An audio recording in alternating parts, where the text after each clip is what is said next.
On October 12, 1972, Uruguayan Air Force Flight 571 departed for Santiago, Chile, carrying 45 passengers, mostly a young rugby team and their families.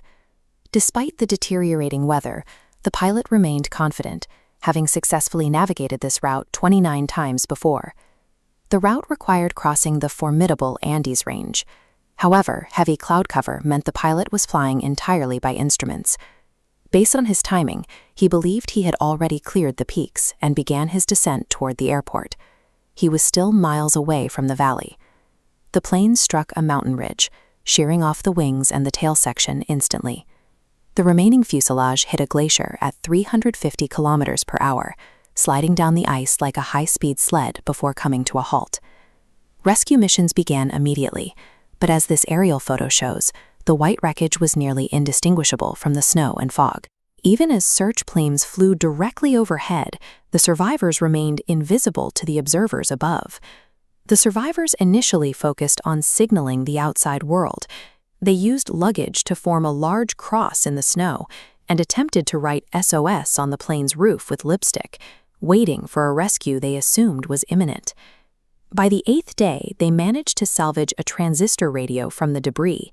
They huddled around the small speaker, hoping for any news of the search parties they believed were closing in. Instead, they heard a broadcast stating that the search had been called off. Officials concluded that no one could have survived the crash and the freezing conditions, deciding to wait for the spring thaw to recover the bodies. This announcement changed the fundamental nature of their situation. The rescue effort they were counting on was over, meaning any further survival would depend entirely on their own actions. At 3,500 meters, the environment is biologically empty. There is no vegetation and no wildlife. In the -30-degree nights, the survivors' bodies were burning through internal energy reserves just to maintain basic warmth. With no other food sources available, they faced a choice between death and the ultimate human taboo.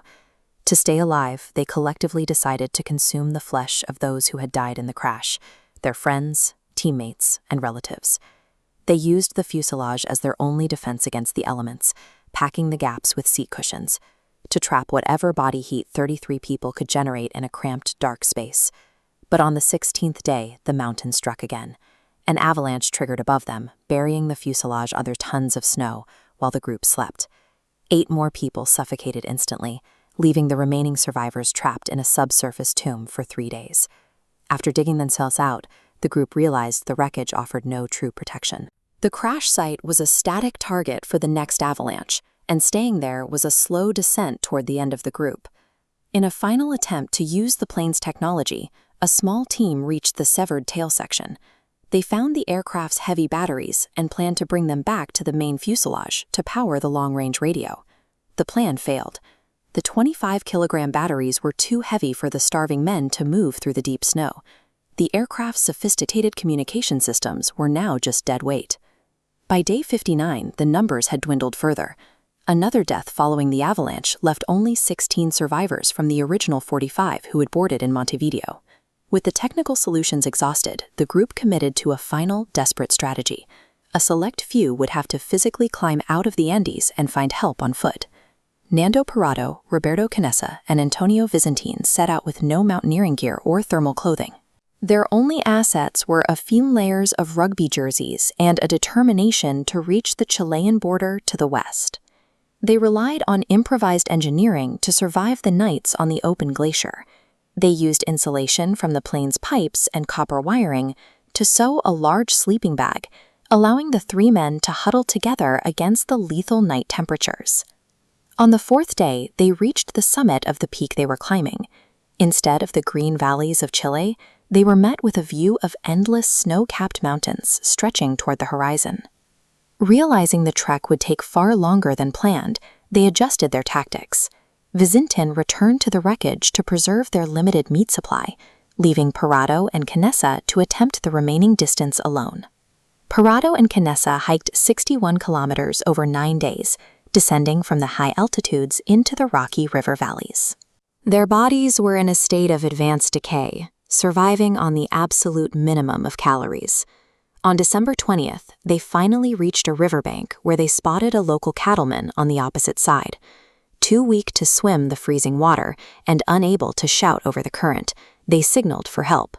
The villager threw a rock with paper and a pencil tied to it. Parado wrote a brief note explaining the crash and their 72-day ordeal, then threw it back. This scrap of paper served as the first proof to the world that anyone from Flight 571 was still alive. On December 22, 1972, Chilean Air Force helicopters reached the crash site. All 16 remaining survivors were airlifted to safety, ending a 2-month period of isolation in one of the most hostile environments on Earth. The survival of these 16 men was the result of a series of radical adaptations, from their diet to their hand-sewn gear.